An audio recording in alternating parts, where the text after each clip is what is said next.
course, you know. But devotees like Gopi, Paranadhana, and all the artists were all concentrated in that New York temple. So this particular song was sung by him, and it's not too long, but since normally we chant Jai Radha anyway, we want to listen to the song, and everyone can just appreciate that the mood of Srila Prabhupada through the song, the feeling, the intense emotion on his arrival, and then taking a short walk into Boston City until he returned back to the ship, and that inspiration resulting in this famous poem.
বুজিবে যাহা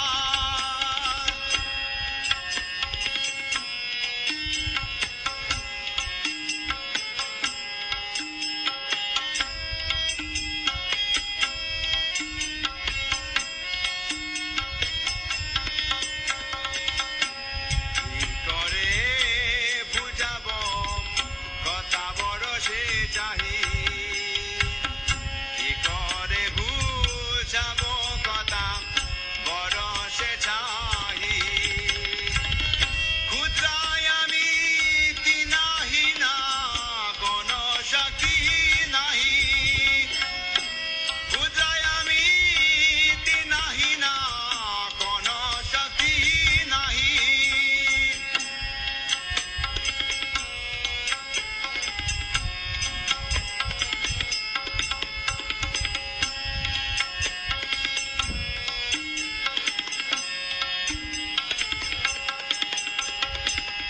অথচ এনেছ প্রভু কথা বলিবারে অথচ এনেছ প্রভু কথা বলিবারে যে তোমার ইচ্ছা প্রভু করবে ভারে যে তোমার ইচ্ছা প্রভু করবে ভারে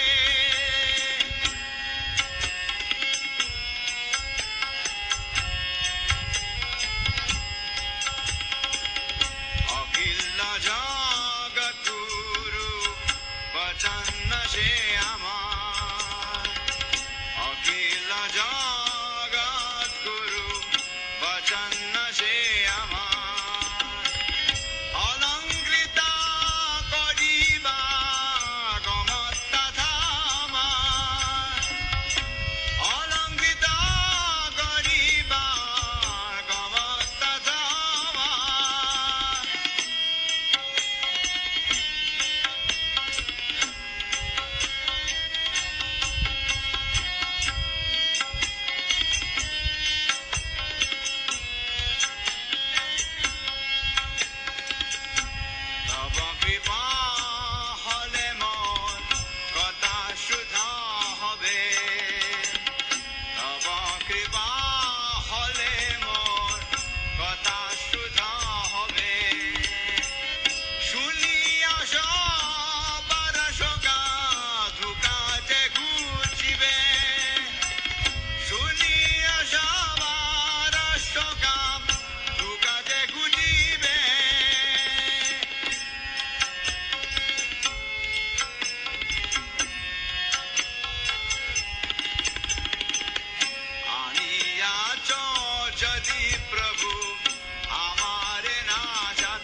Anantakoti Vaishnava Brindaki, Nama Chapta Shila Haridas Thakur ki, Prem Se Kaho Shri Krishna Chaitanya Prabhu Nityananda, Shri Advaita Gadadhar Shivasati Gaur Bhakti Vrindaki, Shri Shri Radha Krishna Gopinath Shama Kunda Radha Kunda Giri Govardhan ki, Shri Vrindavan Dham ki, Shri Mayapur Navadvip Dham ki, Ganga Maya ki, Jamuna Maya ki, Bhakti Devi ki, Srimati Tulsi Maharani ki, Samaveda Bhakti Vrinda ki, Gaur Premanandi. All glories to the assembled devotees. All glories to the assembled devotees. All glories to the assembled devotees. All glories to Sri Guru, Sri Gauranga, and Srila Prabhupada.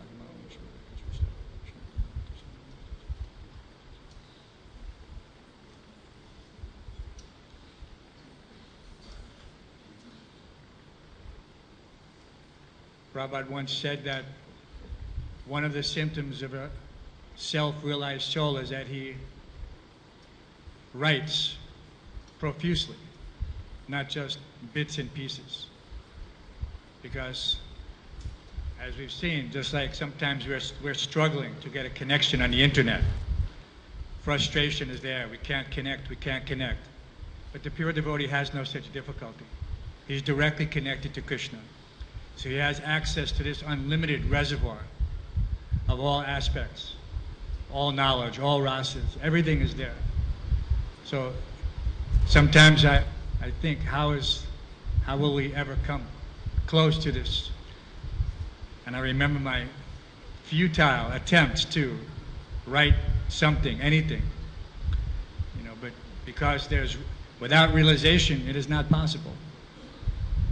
One time when Prabhupada first left the New York temple to go to the West Coast, so the first time leaving this fledgling flock of devotees. So Hamsarupa Maharaj was relating this time. It was just, 1 year after the incorporation of the temple. So 1967. So we know the chronology. So Prabhupada told Satsaru, Brahmananda, Kirtananda, they asked, well, Prabhupada, what should we do? How does the program go on without you? They had no clue. So Prabhupada said, no, everything is there. You just, take care of the deities, everything. You make the offerings, you give class. And Prabhupada said, but they said, who should give class, Prabhupada? Because only Prabhupada gave class. Who should give class? Prabhupada said, no, you give class. And they said, Prabhupada, what should we speak on? Prabhupada said, speak according to your realization. And then Hamsarupa Maharaj told me, so that whole time, they were the very shortest classes. They would last 5 or 10 minutes. Because no one would speak on anything except their realization, and realization was very limited.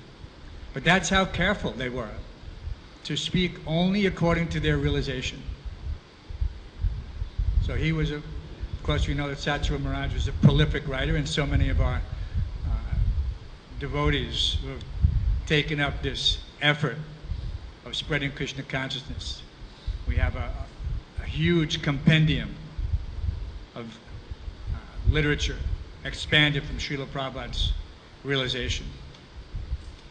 So he has given us the seed, just like the planting the seed. So we have to rise to that. But when I see writing like this, just flow freely, in this short time between his departure from Boston, from the time he returns to the ship till his arrival in New York, this is nothing short of amazing.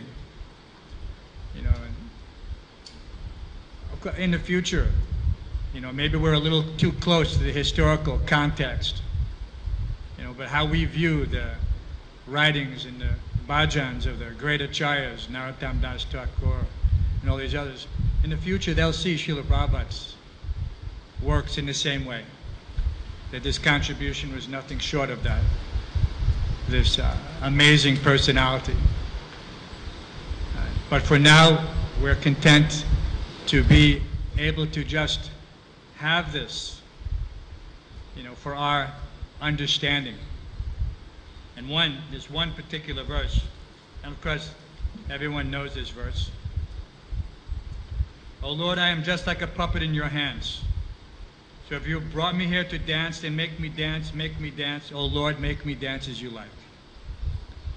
So this absolute surrender, this gesture, when we all, I mean, Prabhupada was, who was more surrendered to Srila Prabhupada? To leave everything behind, to get on a ship and travel across the world with no idea of what the future would hold. I mean, from our perspective. He was fully dependent on Krishna, so Krishna knew, and through that vision on the boat, Prabhupada had some idea that Krishna is in charge. He's rowing the boat. So I'm safe. But still, he writes this for our benefit, so that we can understand how we should appreciate, how we should think. Not that this is just some mechanical and managerial expertise that somehow manifested these thousands of temples and these tens of thousands of devotees. Although some try to view it in such a way. But it is nothing material. And he's saying like that.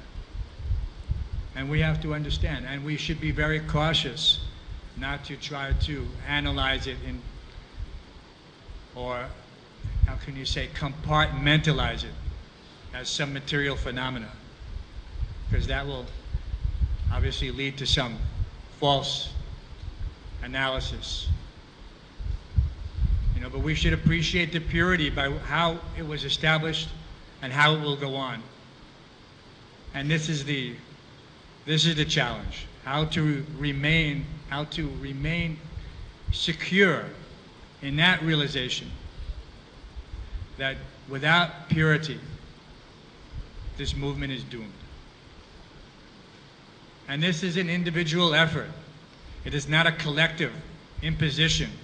It is not that because the GBC says, no, you must be pure, that therefore some magic pixie dust is sprinkled and all of a sudden everyone is.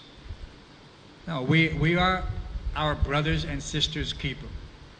This is clear that satsanga is, and asatsanga, these two things, so careful we have to be, so cautious in our association.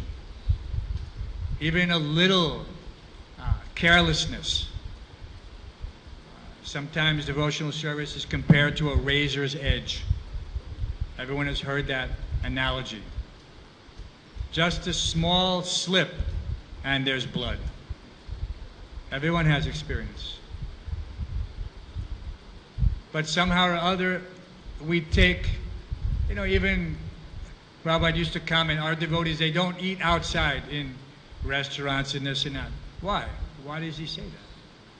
Because that's also association. You're taking the association of those who prepared those foodstuffs. Very intimate association. How intimate? You're eating this association. How much more intimate does it get? So you're putting into your body whatever rajas, tamas, no sattva is there. So we have to be clearly conscious, not just, you know, some institutional consciousness. Individual care and consideration in everything we do, whatever it is. And Prabhupada is taking us in all these various slokas. And we can go through them one by one, but everybody has read them. But just to appreciate that, in the, we're reading now 6th canto, of course we're pausing for this special occasion. But in one purport, after the death of his son, King Chitraketu was again visited by Angira Muni, but this time accompanied by Narad Muni. And in the purport, Prabhupada describes this parallel path, Vairagya Vidya Nija Bhakti Yoga, that these cannot be separated. Just like you cannot take the tracks of the train, you cannot remove one, the train cannot continue. You've effectively derailed it at that point. Whichever point you've removed that track, at that point the train stops. But if somehow or other in our Krishna consciousness we've come to that point where now we're again comfortable, complacent, I'm trying to fulfill my material needs, I think I'm in a good position, I'm just right. But what does that mean? Is there those two parallel tracks? Is the Vairagya and the Vidya? Are they there? Because if they're not, then you're in an illusion. You're sitting in the train station and you're not moving, but you don't know. Because the train station also has so many amenities. It has the dirty bathroom, it has the dirty, chai, masala, mungpali. It has everything you can get for sense gratification. But you're not going to leave that station. You're going to die there. Train has stopped. So one has to make that effort to cultivate vairagya. Because without vairagya, there's no vidya. There's no bhakti yoga. These things, why does Prabhupada tell us austerity is the wealth of the brahmanas? What does that mean? Who's performing austerity? We're not in the Himalayas. We're not doing that sitting in the hot sun or in the hot water or surrounded by fire. Nobody's doing that. So our sacrifice, our austerity is the instruction to the spiritual master. What are they? Rise early, attend Mangal Arati, chant 16 rounds, hear Srimad Bhagavatam, serve the deity, serve the Vaishnavas, not serve my senses.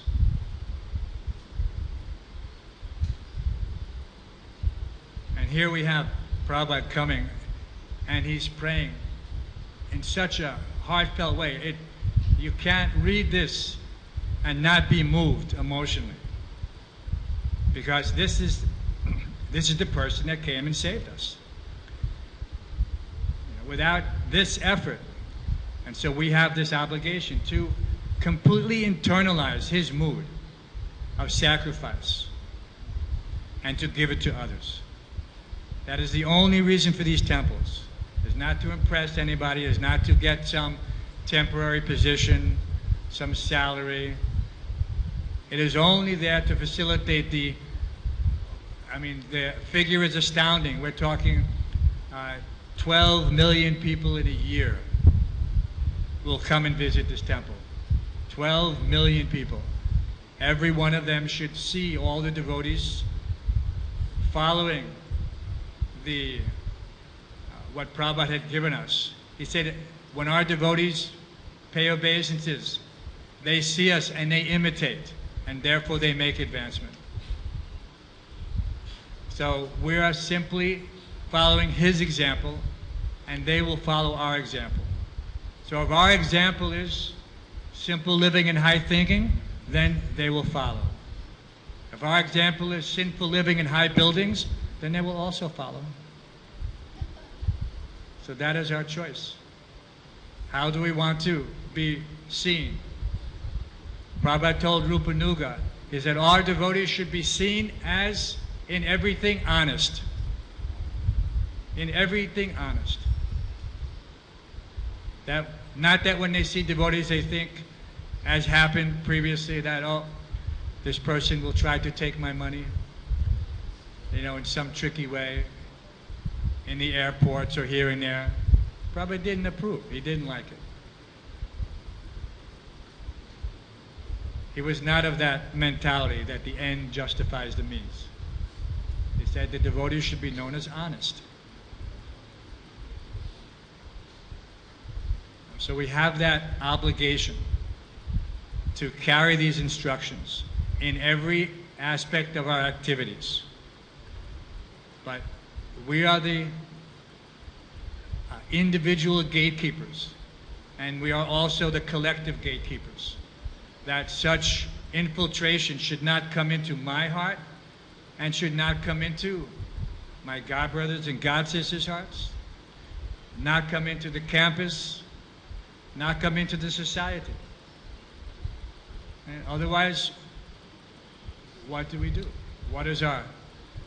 It's just like dirt. If you see dirt on the street and you ignore it, then you are of the same. Prabhupada said, we tell this story all the time because it's very, how can you say, graphic and illustrative.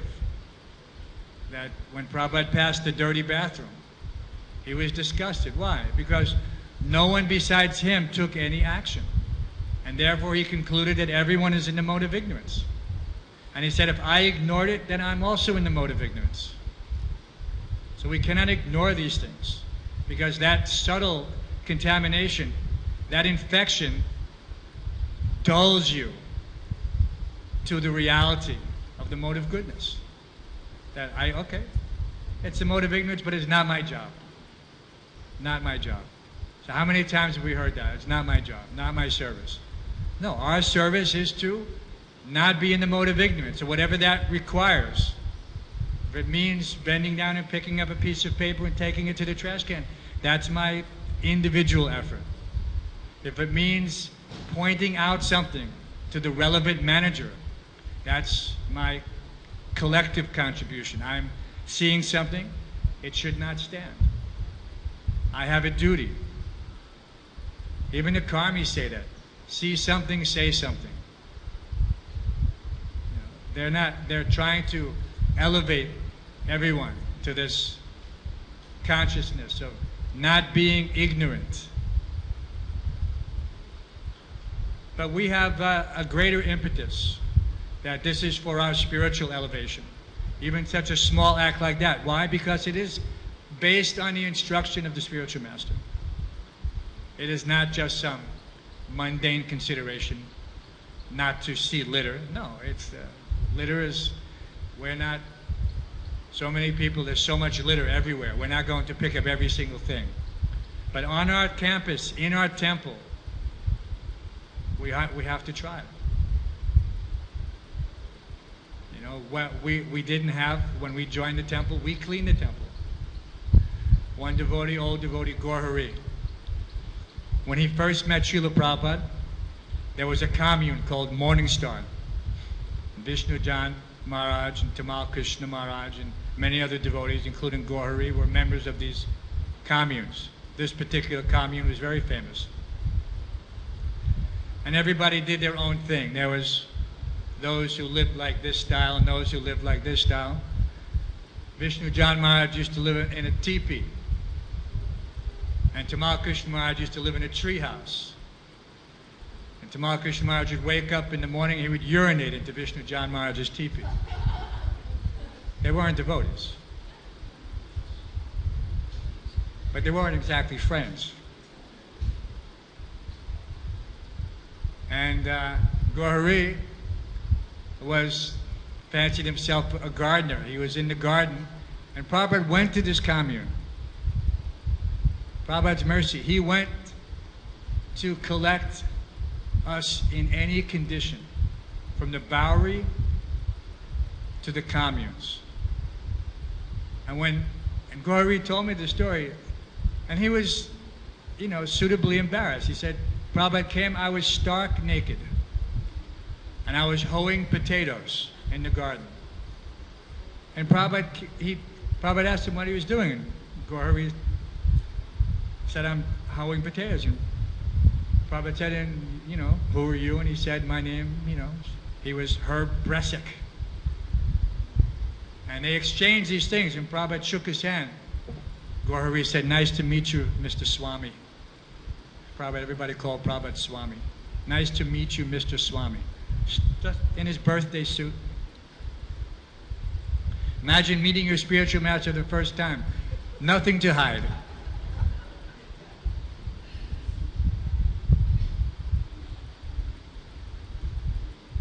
All these old devotees had many leelas together.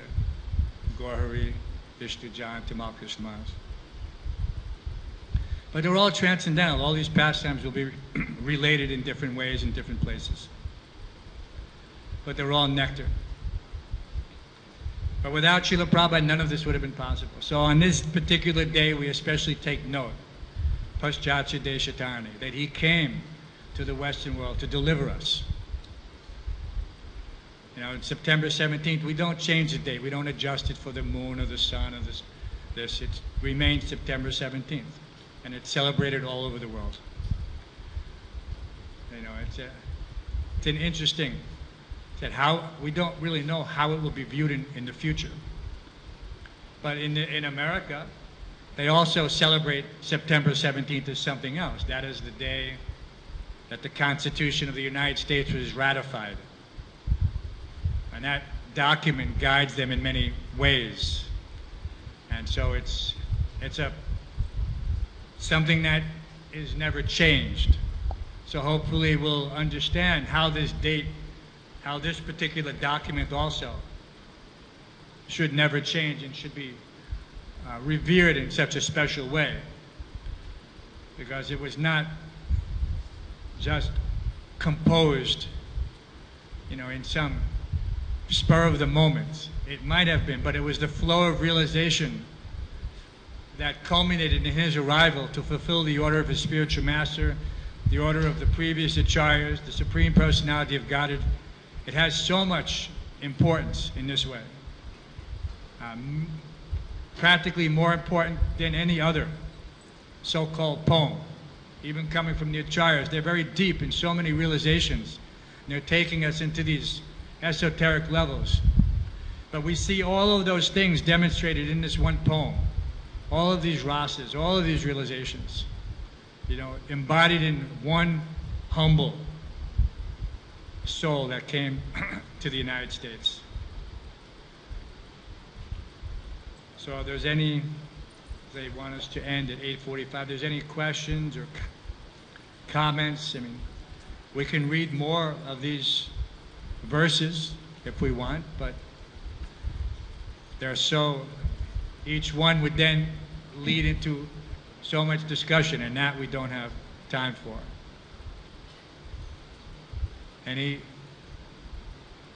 Has anyone ever visited Commonwealth Pier in Boston? Yeah. Holy Tirtha. How about Pier number 5 on the Brooklyn waterfront? Anyone visited there? Pier number 5. The boat, when after the Jaladuta left, it came to New York. So that, Prabhupada came to visit that. So you visited both Tirthas. Congratulations. You have completed. The Mohammedans, they have their 5 requirements that they have to go to Mecca and Medina, you know, they have to all perform all these things. So for us, we have to also visit certain places. Tompkins Square Park, Commonwealth Pier, Pier number 5. There are others. Prabhupada's first office, his first residence, 72nd Street and Broadway, the 2nd Avenue Temple, his apartment behind Matchless Gifts. These places are very special. They give us some intimate look at how such a great soul conducted his affairs. I was telling, before Prabhupada had any other followers, before 2nd Avenue, before the Bowery, I was temple commander in what we called 55th Street Temple. That was the 4th temple in New York. 2 temples on 2nd Avenue, 26 and 61. Then 439 Henry Street in Brooklyn. And then in Manhattan, 349 West 55th Street. So they had, Manhattan is a very special place. Prabhupada, of course, preached there all over, and he walked everywhere and took buses everywhere. Just in his solitary, he had no one. He walked alone. And you know, we hear those stories about speaking to the bus driver, about people that there are so many temples, we're only separated by time. Everyone has heard these bits and pieces. One such person who revealed quite a bit of information, nobody knew.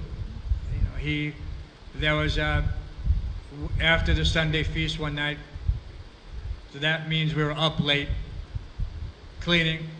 So people would come to the door, because everyone knows if you're hungry, right, you go to the Hare Krishna temple. And so many bums would come to the temple. And they would knock on the door, and we didn't let them in, but we had a place they could enter, a foyer area out of the cold. This was the winter. New York winters are very brutal.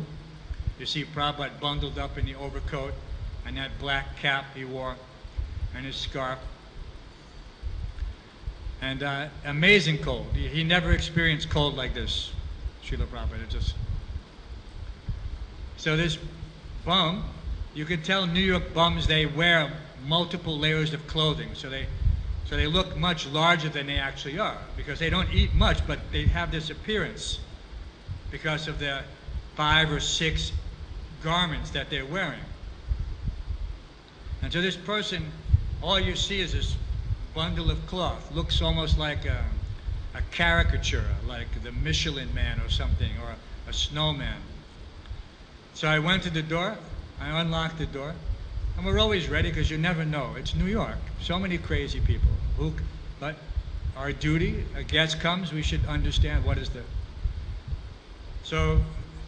So much dirt, you could not tell if this person was what ethnic consideration, black, white. It was not possible. Just this dirty visage, just like maybe some sadhu, like a Shivite covered with ashes. But he came in, and the first thing that surprised me was he said Hare Krishna. So I said, oh, Hare Krishna. Okay, the bums usually don't. Usually they say food. We want food.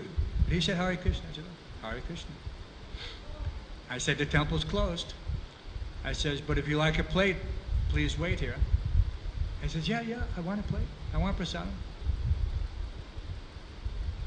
But then, before I could turn around and get prasadam, he said, is Prabhupada here? And I said, what? And actually, he didn't just say Prabhupada, he said, is Swamiji here? And nobody addressed Prabhupada as Swamiji. This is just after Prabhupada left, 1978 or 79. And I thought to myself, this is a little strange. So I said, Prabhupada left the planet last year, 1977. And his whole demeanor completely changed. He just became so somber, so just like frozen in time. Like I told him that the world was going to end. And then I said, did you know Srila Prabhupada? And he said, yes. So I said, okay. Then I said, okay, wait. I opened the second door. I shut the door behind him. I said, come inside. I thought this is a different type of bum. So I sat him down. I said, just wait, I'll get you prasadam. So I got him prasadam. I said, how do you know Srila Prabhupada? He said, I met Srila Prabhupada at Dr. Mishra's.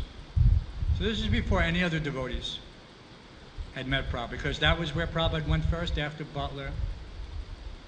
He had met he had tried to find Dr. Mishra, but actually Dr. Mishra was supposed to meet him, send his man, but it didn't happen. It didn't. But somehow or other, they eventually made connection. And so Prabhupada would, go there, stay there for some time, speak there. But then Prabhupada wanted to separate. And that's when he got this office. And you're not supposed to live there. You can imagine, Prabhupada was actually living there and then taking shower at Dr. Mishra. This is where his typewriter was stolen. Tape recorder. Somebody snuck through the transom, which is a window on top of a door. He wasn't careful, so that set him back. But it was at this time he met this person, and his name is Robert. And Prabhupada used to call him Mr. Robert. And so if you have read Satsaru Maharaj's books, then so what had happened is when he told me this, then I immediately contacted Satsaru Maharaj. I says, Maharaj, you need to talk to this person. Just came to the temple. He has information that I've never heard before. He was telling me all these things. He used to accompany Srila Prabhupada everywhere. Go grocery shopping for him, get things for him, brought Prabhupada a mattress. I mean, very simple things, and this person was a very simple person. In the vernacular of the time, he would be considered someone who is slow. He was not fully matured intellectually. So he had that simple. Because of this, he was on some welfare system for people in that condition. But he was able to live independently. But he was just like a child in a man's body. So anyway, Satsatru Maharaj made contact, and for quite some time they sat and discussed and recorded all this information. And it was quite some information. And then he continued to come to the temple, and many, many years later, he finally took initiation from Vipramukhya Prabhu at that time. And then just a couple of years ago, he passed away. So you never know. I mean, it's a strange thing. What happens if we never answered the door that night? If we thought this is just another bum. You know, there's so many bums. They all come to the door. But Prabhupada said that the only reason this temple is built is so that guests can come. It's not a place for us to live.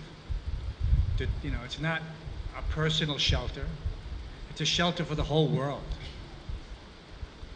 And so these little, Krishna is giving so much instruction by these incidents. And it's not just for us. Like I said, Satsru Maharaj, he couldn't believe that this person was out there. And how did Krishna send him at that particular time? Just when they're beginning to write and collect this history.